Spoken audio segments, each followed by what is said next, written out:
Bonjour, moi je m'appelle Rita Belkhiat, je suis gynécologue obstétricienne et on m'a invitée aujourd'hui pour vous parler de l'accouchement voix basse versus la césarienne.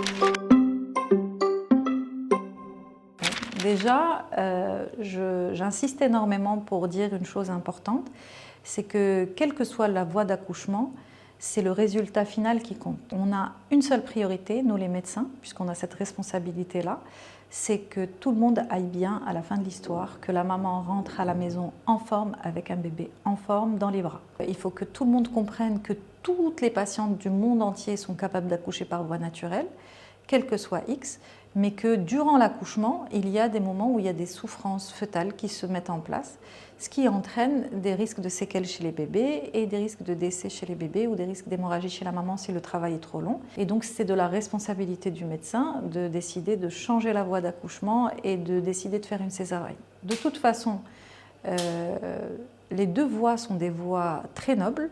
La voie basse demande énormément d'efforts, c'est pire qu'un marathon.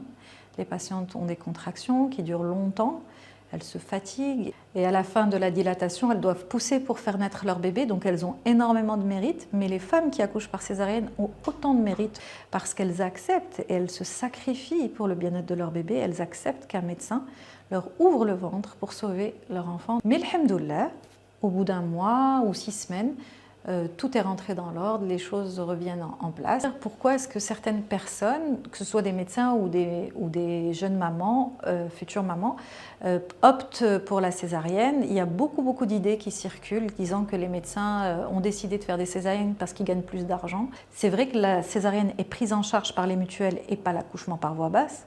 Mais ce n'est pas les raisons, ça c'est des fausses raisons.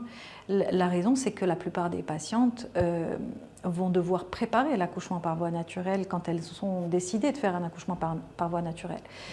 On a souvent dans nos populations des patientes qui prennent trop de poids, des patientes qui développent un diabète de grossesse, des patientes qui développent une hypertension artérielle parce que l'âge des grossesses est devenu de plus en plus tard. Donc il y a plusieurs choses qui font que beaucoup de médecins vont jouer la carte de la sécurité, beaucoup de patientes vont vouloir jouer la carte de sécurité et demander une césarienne programmée au milieu du 9e mois pour ne pas atteindre la fin du 9e. C'est la période où il y a le plus d'accidents, de mort fœtale in utero ou de souffrance fœtale. Certaines patientes aussi vont exiger la césarienne parce qu'elles ont vu leur grand-mère ou leur mère souffrir d'une descente d'organes ou d'incontinence urinaire et elles ne veulent pas vivre ça. Et elles vont demander ce qu'on appelle des césariennes de convenance pour ne pas avoir à faire tout un travail de rééducation de leur périnée ou qu'elles ont peur que leur périnée souffre et que du coup, à l'âge de la ménopause, elles aient les mêmes soucis que leur grand-mère ou leur maman.